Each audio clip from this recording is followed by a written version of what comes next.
I'm trying to do a video. I'm trying to do a video, honey. Thank you.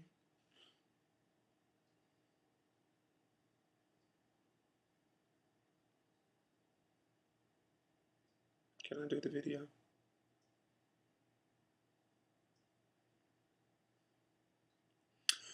So, are you just gonna sit there with your arm on my shoulder? Okay. Thank you. Thanks, girl. Hey, what's up? This is your girl Diamond. So, me telling the story about the chickens last time, brought up another story that I want to kind of share with you. I was kind of funny, and there's no point of the story, but just to tell y'all. um, so when I moved to Mississippi from Indiana,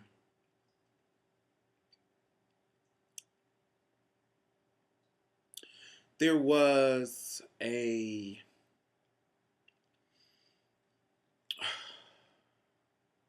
disappointment that was there. I was, I didn't, I thought it would be a cool new place, but I didn't understand, you know, I never thought about the culture shock that would actually occur once you move there. Um, there's absolutely no gay scene in Walnut Grove, Mississippi. The closest gay club would be this small town club in Meridian, Mississippi called Crossroads. And I never got to go there because it was super far. I was 18. I knew how to drive, but very, I just had started to learn how to drive. Didn't have a car. Um, So there were nobody of my kind. Like there were no gay people. And the gay people that you kind of sense were gay in this small little town, when you met them, they were so deep in the closet. Like nobody was like openly gay. And I hadn't experienced that ever. Like I didn't know. I always knew somebody as once I got to my teens. And so there was nothing for me to do that was not filled with people asking me. When there was an event or a place that we could go, it was filled with regular people who would, when I would come to this event, it would turn into a fiasco about me being what I was. It would turn into a question and answer section. It would turn into these things. Now, because my family was pretty popular in this area, nobody would be rude. There wouldn't be any kind of rudeness. Um, but there would be this type of every moment was an awkward ass, like, you guys, like I was an alien. It made me feel like I was an alien, like something that just touched down on Earth and they never have seen this before. and, and probably had not. So it was just a strange, strange, strange, strange moment. So my mom feeling sorry for me, tried to come up with things to do. She introduced me to my distant cousin, Bonnie Louise. Now, Bonnie Louise is, I'm trying to describe her. She looks like she was big. She was big. She was maybe 5'6". She was like 5'6", 300 pounds.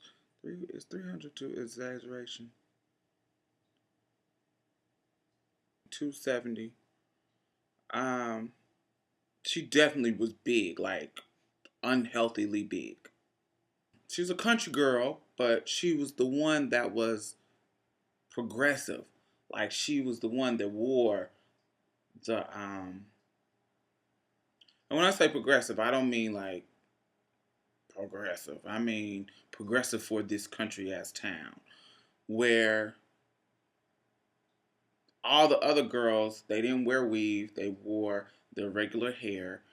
Um, Bonnie, she wore weave. Like she'll have, a platinum bob, some burgundy in there. Very 1990s Detroit girl. Well, y'all may not know that reference, but anybody from Detroit, y'all know how the hair used to be in the 90s, late 90s, early 90s. Detroit was like the hair capital of black hair capital. And it was like hood. It was, um, we called them freeze curls and stacked and, suits and all this 90s. This was the 90s because I moved there in 99, but she just was more jazzy compared to the other country girls.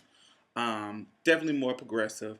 So when she met me, she just immediately just scooped me up, and I would come over her house all the time. I would do her hair, all the typical gay stuff.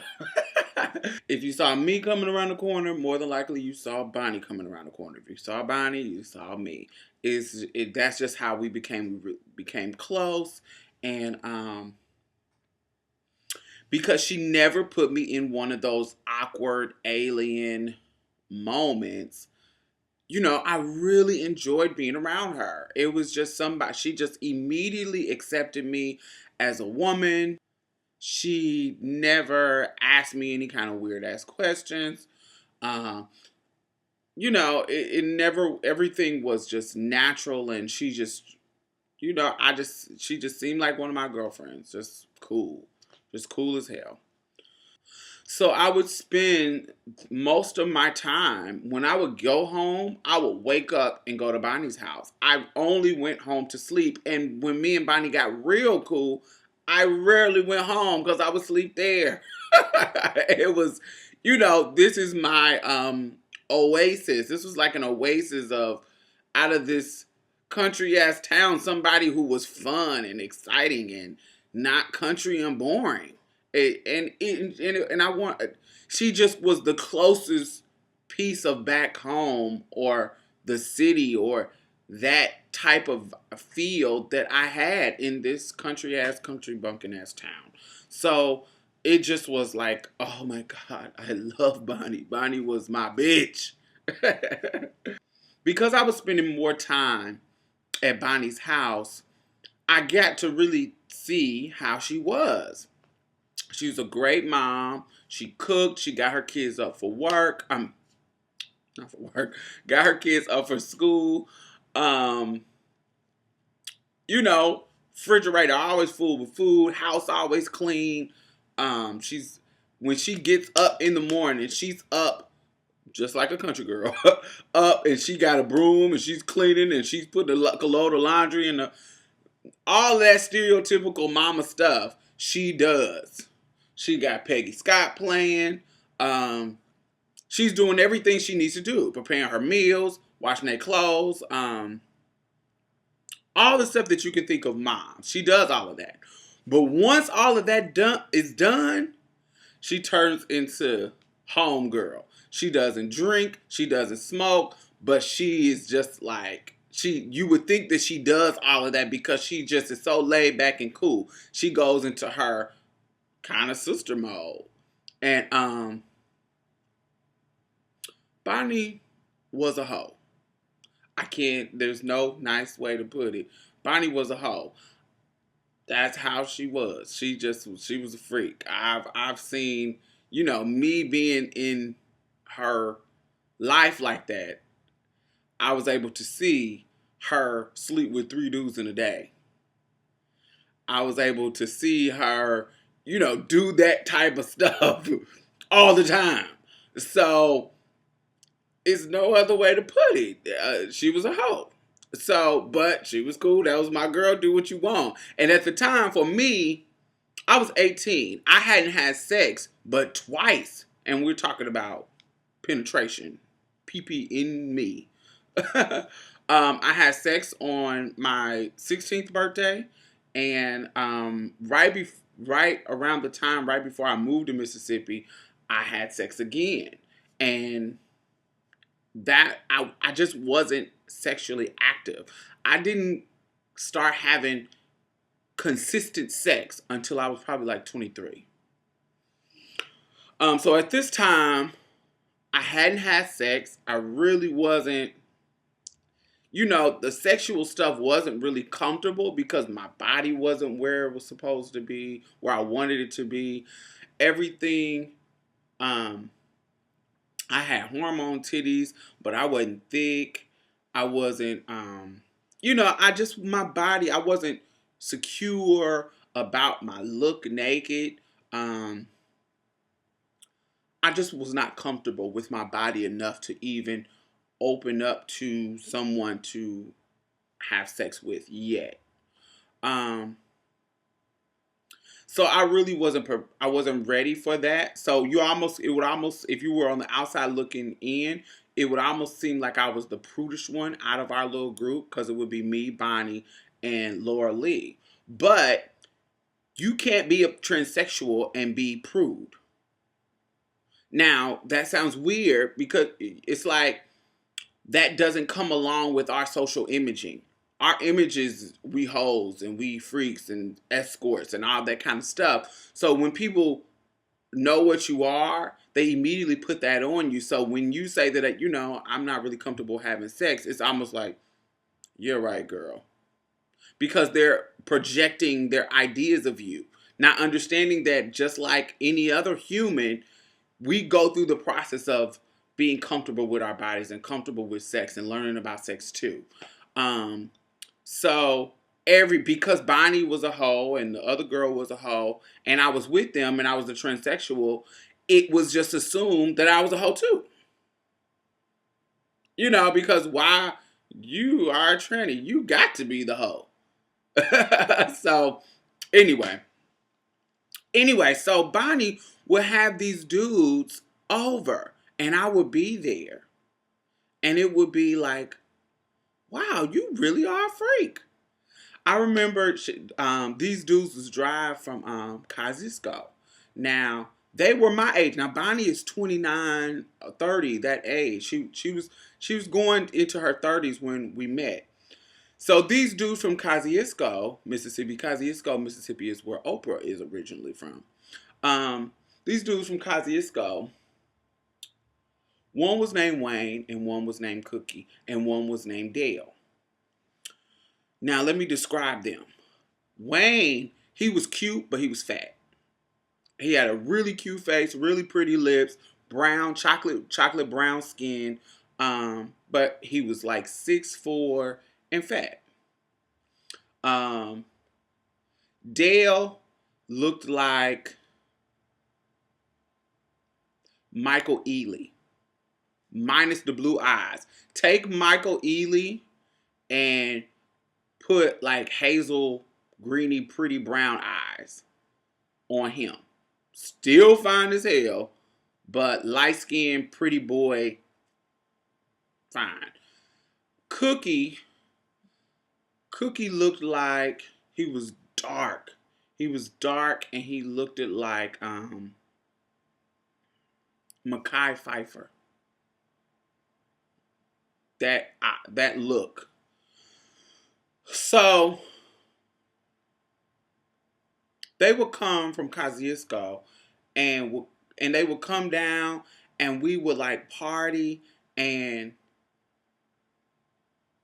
Bonnie was infatuated with Dale because he was her type. Like Bonnie liked light-skinned pretty boys. That wasn't my type. My type is dark-skinned. I don't really like that pretty boy look. So of course the one I'm more attracted to is Cookie, because Cookie looked like Mekhi Phifer. Now, when my tea comes out in the session, you got to understand how this is the dynamic of this. In the city, people run into gay people, they run into drag queens, they run into transsexuals, they run into people like this. Not all the time, but at some point in your life, if you live in a city, a major city, you run into people like this who are out of the closet, and it's just is what it is. You run and you have an idea. You may not understand the total spectrum of it, but you have an idea of what this is about, what it is, da da da da da da. But when you are in a small backwoods country ass town like Kosciuszko, Walnut Grove, Mississippi, blah blah blah, Arkansas, Nutbush, Tennessee, that all these small country ass towns, there are no transsexuals. There are none. So you don't even know, the concept of this is so foreign to you that you don't even know what that is. You don't know what that is. You feel what I'm saying? So when these guys met me and I told them my tea, they're like, what's that? You were born a boy? What? It's so mind blowing to them that they are like, wow. They have no choice but to be curious about it. I don't really think they even grasp the concept of it. But all they know is you look like a girl, you look good, so I'm going to treat you in that way that I treat girls that look good. It was no, between them three, like in the city, in that instance, maybe because you're in the midst of regular girls, those three boys probably would have acted funny towards me because, you know, they have to put this image up for the regular girls. But because this situation is so, they've never been in the situation, so there was no social training for what to do in this situation. All three of them said at the same time, in the same situation, I don't give a fuck what you are, you fine. That kind of, and it was no kind of funny acting, it was nothing. And that surprised me because I had never been in that situation, and I attributed it to, this is a country ass town and this is love for me. And that's how, as I stayed in this little area, that's how it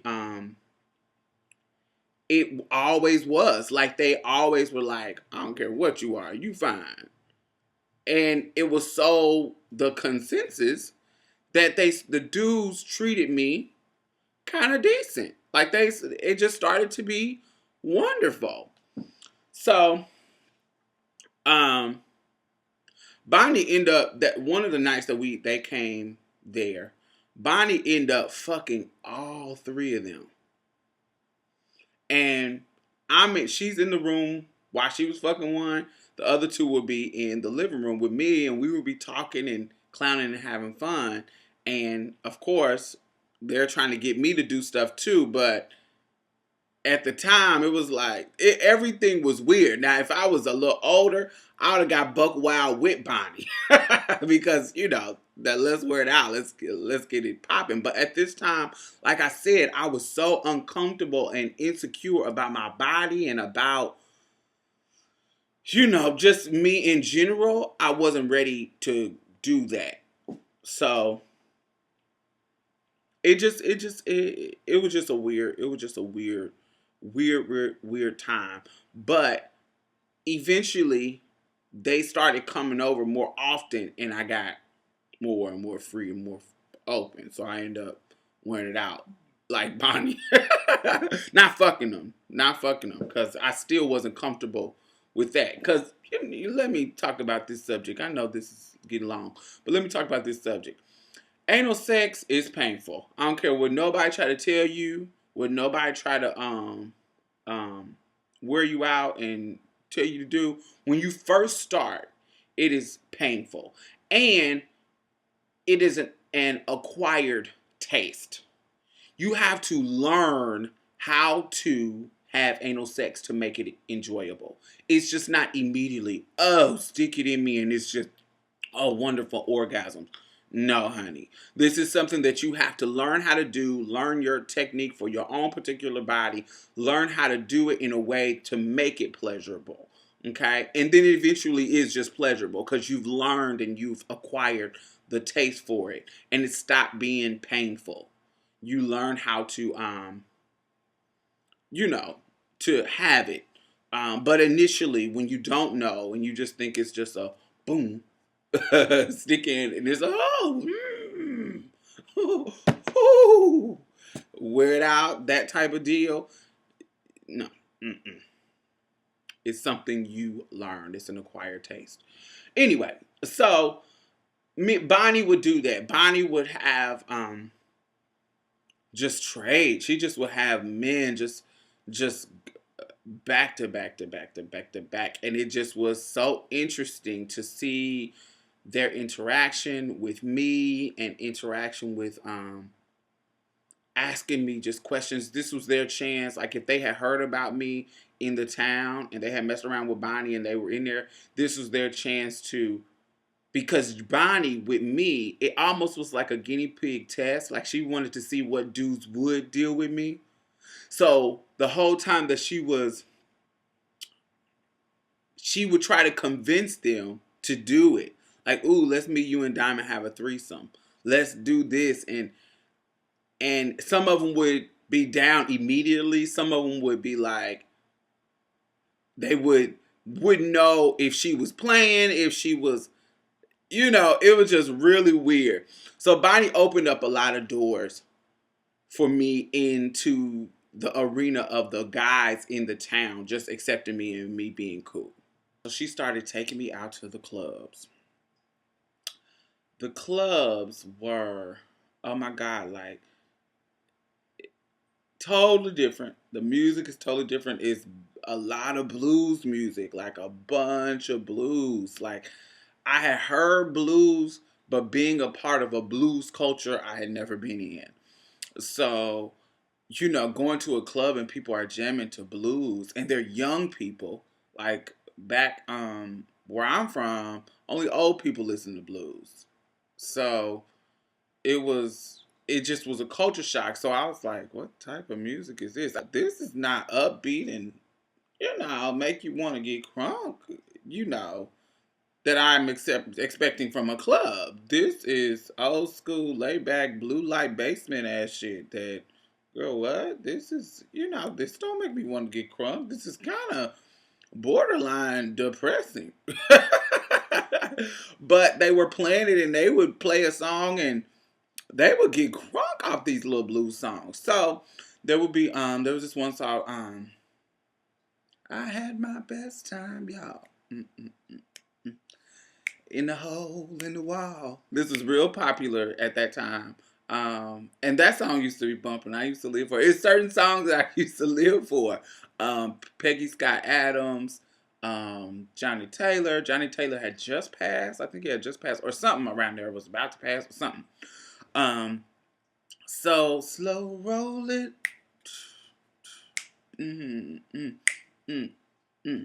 Struggling with emotion. So all of these musics were popular at the time, and they used to be jamming. So eventually, when I first got there, it was like, girl, this is late, this is tired, this is whack. What am I doing? I'm depressed. But as I kept going out, and the atmosphere just grew, it just grew on me, and it started to be fun. Now, mind you, when we go out to the clubs, I'm a new girl.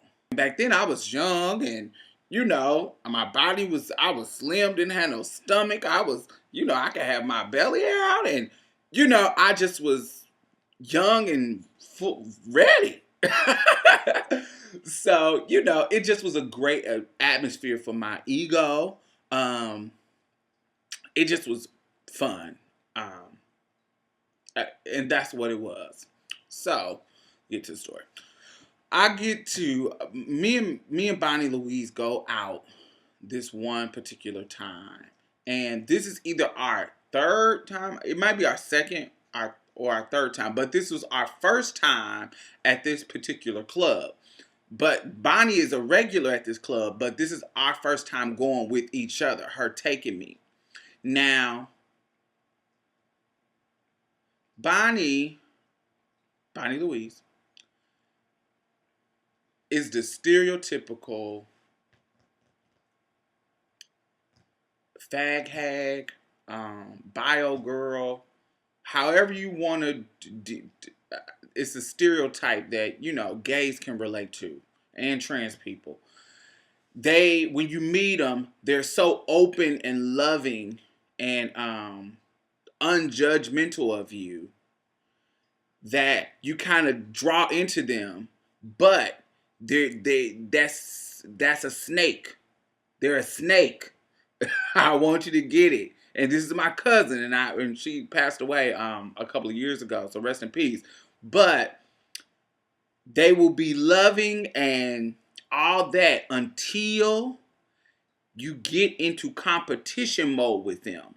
When you're a gay boy, and that's what happens with trans women and bio women, because it's different when you're just a gay male, because they don't have anything to worry about. It's no kind of, this is a man and I'm a woman. You get what I'm saying?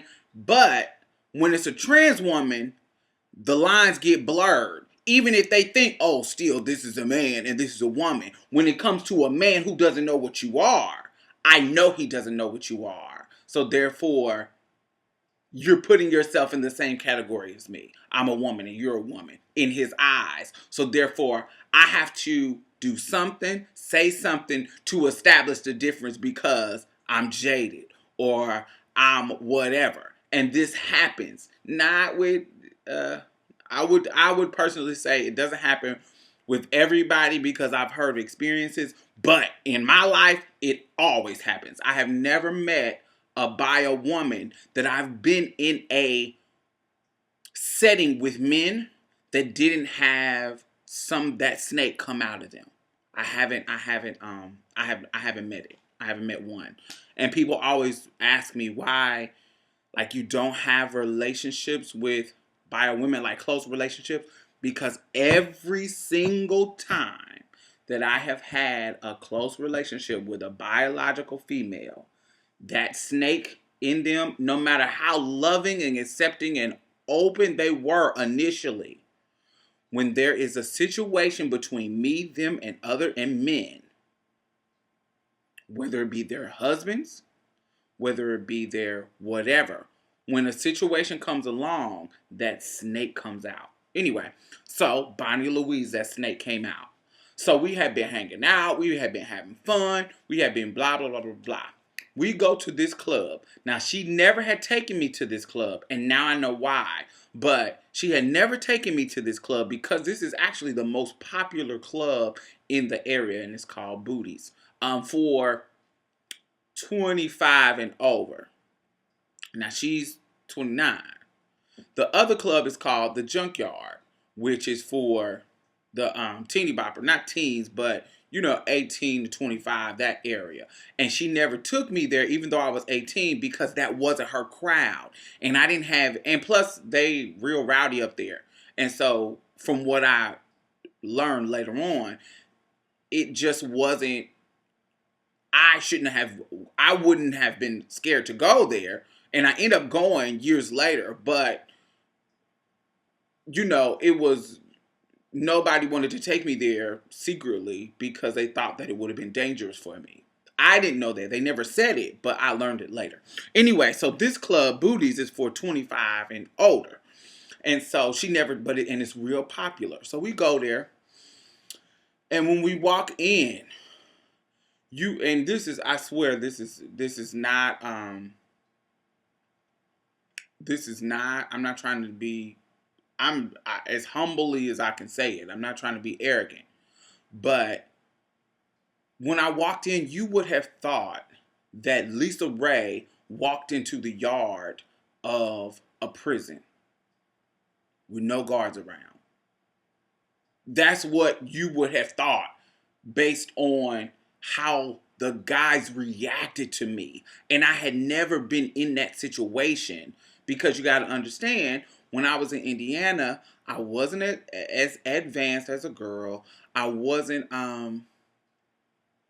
most of the places I went, I never had been to a straight club in Indiana because I was a teenager. So I had just got into the gay club. So I never really knew, I never had experienced the straight scene as a woman. So I didn't know the thirstiness of guys. I didn't know the the prowl of them. I didn't know that experience. I didn't know that you really are like a piece of meat sometimes.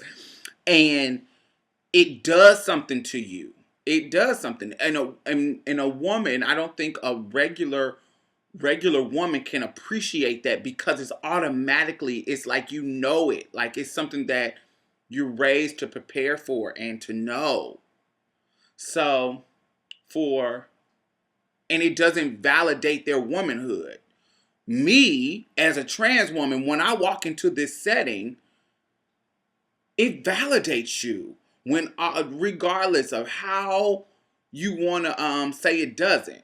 As a young person, not mature, not any of that, and you are just trying to be validated for by any means necessary, when you walk into this arena and they are on you, making you feel love, complimenting you, sending you drinks, doing all this kind of stuff. And you got to understand that I was the new girl in the backwoods country South where all the negative, unenlightened mentalities are in this place. The whole light skin, dark skin thing is deep and obvious. So when you walk in, you're a red girl, and you coming in and you know how to dress, your hair looking good, your body looking right, everything looking right about you, all the attention is on you.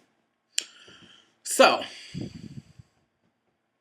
I come in and it just was crazy. I never experienced it before. Me and Bonnie go sit at the club. It was so obvious. Everything was so obvious, not just to me, to everyone. Dudes were sending drinks to our table to where our table was getting delivered drinks by waiters from the bar from dudes to me. Nobody else. Now we with three different girls. Me, Bonnie, Louise, my cousin, Laura Lee, and another girl. I don't know who she was. It was four of us. Who was the other girl? I don't know. Nick. So Nick was my age. So when we come in, they are just sending us drinks, and all of our tables is getting full with drinks that's being sent at one time. Like the dudes don't even know they sending them at this one time, but they all come at one time, and all the waiters just laughing because they're bringing drinks saying, this is for her. This is for her. Talking about me. This is for her from the dude over there. This is from her from the dude over there. The dude over there with the red. The dude over there in Jordans. The dude over there in the suit. The dude over there. And it started to be awkward because I'm here with four different girls and nobody is giving them no play.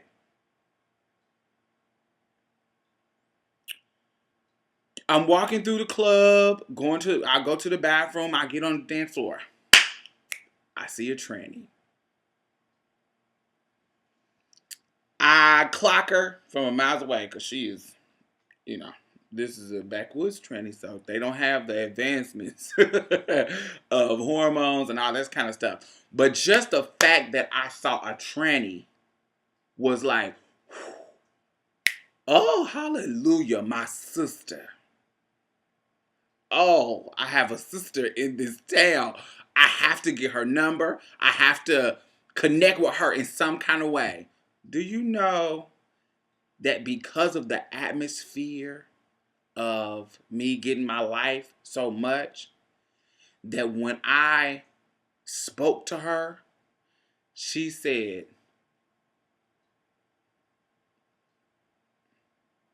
and walked off from me. I was like,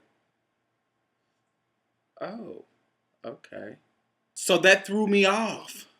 You feel what I'm saying? Because never experienced that either. At this point in my life, the shady tranny stuff hadn't come up. I was friends with all the trannies. Well, yes, it had. It had, but not that direct. Um, it just was so strange to me. So I seen her. She gave me that super icicle cold shoulder. And I went back to now everything is starting to make me feel uncomfortable because the tranny acts shady to me. I'm going back to my table. The girls I'm with is starting to feel some kind of way too. And I'm sitting there. Now, mind you, I haven't done anything. It's just the atmosphere of the situation. So I'm sitting there and this dude named Jeff comes over. Jeff is this big old 6'4", dark skin, football player build, um, chocolate, yummy. Um, what's that guy name that plays on Daddy's Little Girls, the Tyler Perry movie, and Takers or Taken or some shit. The European guy, Isidore Alba or Isba. I don't know. I put his picture right here. He looks like him.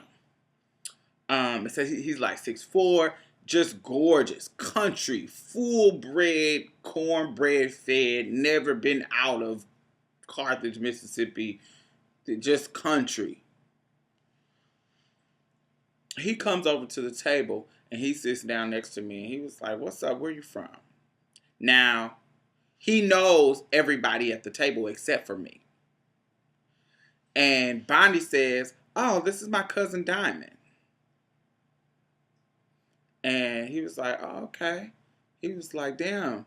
He was like, "Well, how you Bonnie's cousin? Well, why I ain't never met you before? I've never even heard of you before." And I say, "Well, I'm from Indiana, and I I didn't live here. I just my family was from here, but I was born and raised in Indiana. We just came down here, and I'm one of the Colliers." And he was like, "Oh, you kin to Sandy and Georgia and them." And I was like, "Yeah, because that's my aunts. That's my my they come from my mother's era. They're a little bit older than my mother, but that whole era." And I said, "Those are my aunts." And he was like, "Oh, I should have known that you was a Collier." Now he said that because most of the Colliers look like I do. They're light skinned, funny color eyes, that whole image. Most of the Collier girls look like that. Um, so he was like, "I should have known you was a Collier." So he's kind of flirting. He's kind of doing all this kind of stuff.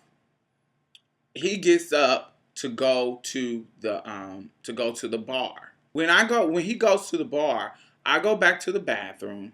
I come back to my seat. Once I come back to my seat, everything has changed.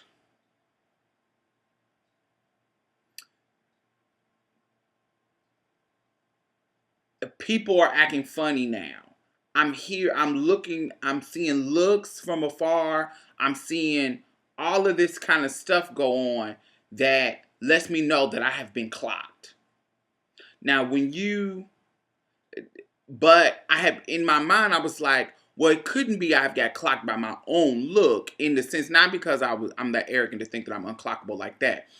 It's because I have been there for too long. If they were going to clock me by my look, if they was going to clock me by my look, it would have happened by now. Something has transpired to make this clock happen. And I want to know. And I'm like, I wonder what it is now.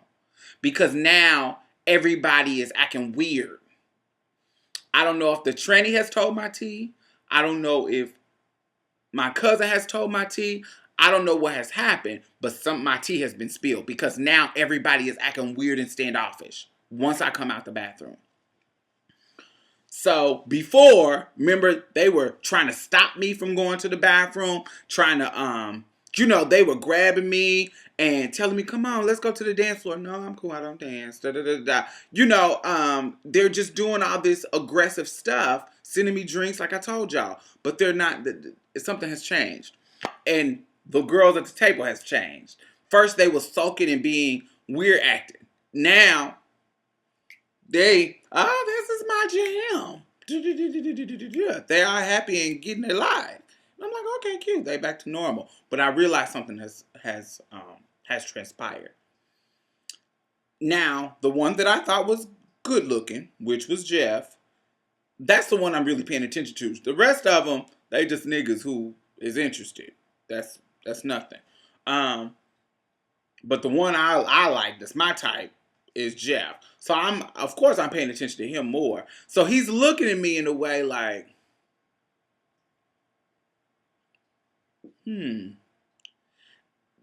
obviously he done got the tea, and so now he's just checking me out to see why he didn't know before.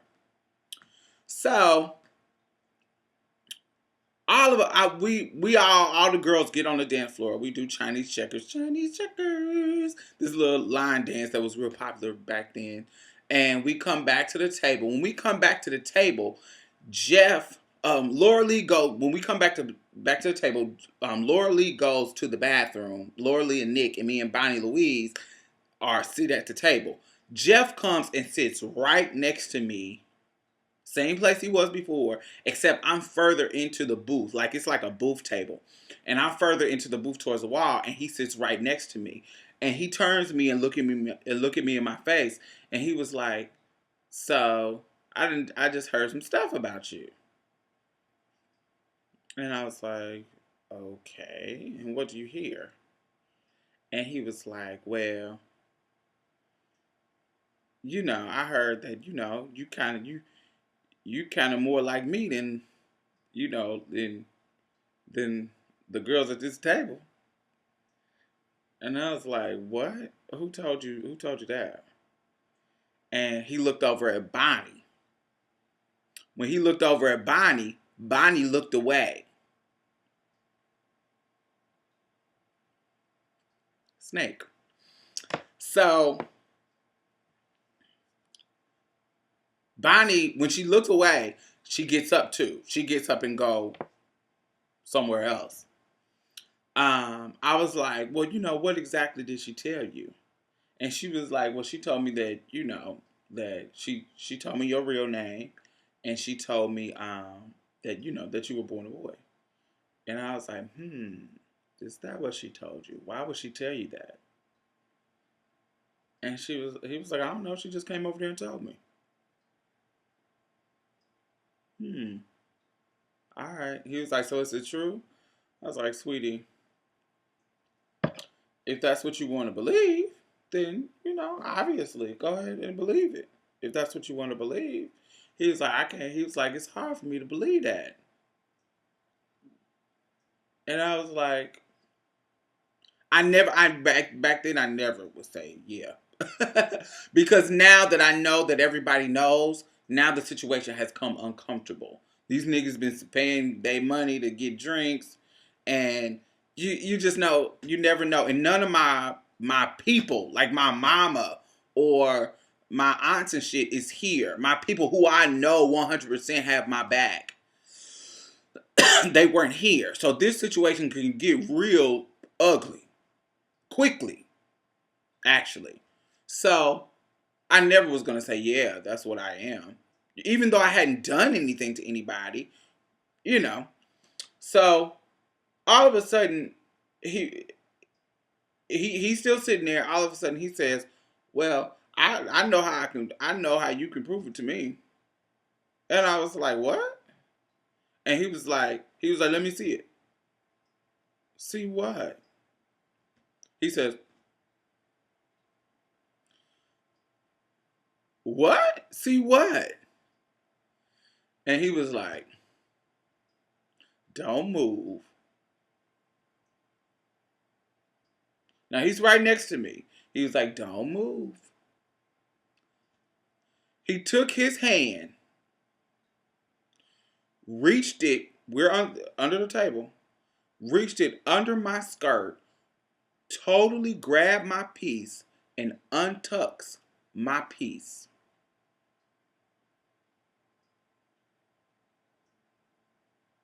I'm sitting there totally gagged. And once he untucked it, reached his hand back out and looked at me. He was like, now, as you can see, I'm a big black ugly nigga. So I got a big black ugly dick. I can't imagine that you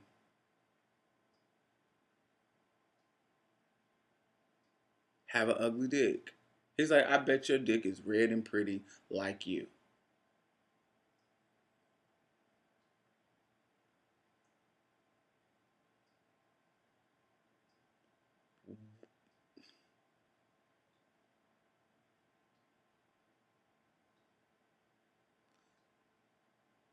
At this point in my life, this is the most strangest moment that I've ever had in my life. I have never had a moment like this. I didn't know what just happened. I didn't know what to do with what just happened. I didn't know what the fuck just happened. And I didn't say anything. He just looked at me and was like, and said that and got his ass right up. At this point, I'm sitting at the table by myself. No more drinks are coming. Nobody is really talking to me. Everybody is looking at me, sneaking and looking at me strange, like an alien. I'm feeling like an alien sitting at this booth, untucked. I can't stand up because I'm untucked. I can't really fix my tuck because everybody and they mama is not at the same time, but paying attention to me. And Jeff is over there with the dudes, with the other group of dudes, and I guess he's talking about. I don't think he's talking about what just happened, what actually just happened, but I think he's discussing me. I don't know if he's discussing my tea. I know he's discussing my tea, but how he's discussing, I don't know. But this whole situation is just weird and strange to me. I finally get it. I get my purse and I scoot out of the booth and I put my purse in front of, I'm holding it like this so I can walk to the bathroom, and I'm holding it where it's in front of my untucked piece where you can't see it because the purse is there. That's the trick of of the girls. And I go to the bathroom, fix my tuck, and I come back out and I go over to Bonnie and say, I'm ready to go. And she was like, I'm ready to go too. Let's go. Da, da, da, da. So we drive. It's from the club. It's like 14 miles to get back to where the town to Walnut Grove from. This is Canton, Mississippi, and when we in the car, I asked Bonnie, why did you tell him that? Like I asked him, why did you tell him that? And she was like, oh, well, it wasn't no big deal. It wasn't no big deal. I just told him because, I feel like he needs to know. Why would he need to know my business? Well, I'm just not into tricking people. You aren't tricking people. I'm just not telling I wasn't fucking him. He don't need to know my business. We weren't fucking. So, and if it's some business to tell, it's my business to tell. Oh, I didn't think it was a big deal. Bitch, you knew it was a big deal. That could have got me in a ugly, crazy situation. You don't know what could have happened in that situation. Your big fat ass wasn't going to do nothing. So, she feels like she was in the right. That is, it was her moral duty to tell my tea. Even though we, before this situation, we was in situations where she wanted me to trick dudes just so I can pull them in and she fuck them. We've been in a situation prior to this. So after that, I told my mother what happened, and she was like, "You don't need to go out with them no more because they could have risked your life and blah blah blah blah." It just was a crazy, crazy situation, and I I I stopped talking to Bonnie for probably about a month, but it was so boring in this fucking town that I end up hanging out with her again. But I'm at that point, I remember I told her I didn't want to go to anywhere new with her. I don't mind going back to the same spot we was at. I'm not tripping. They know my tea now, so fuck it. I'm gonna just get my life. Um, but it just was a crazy situation. So tell me what y'all think.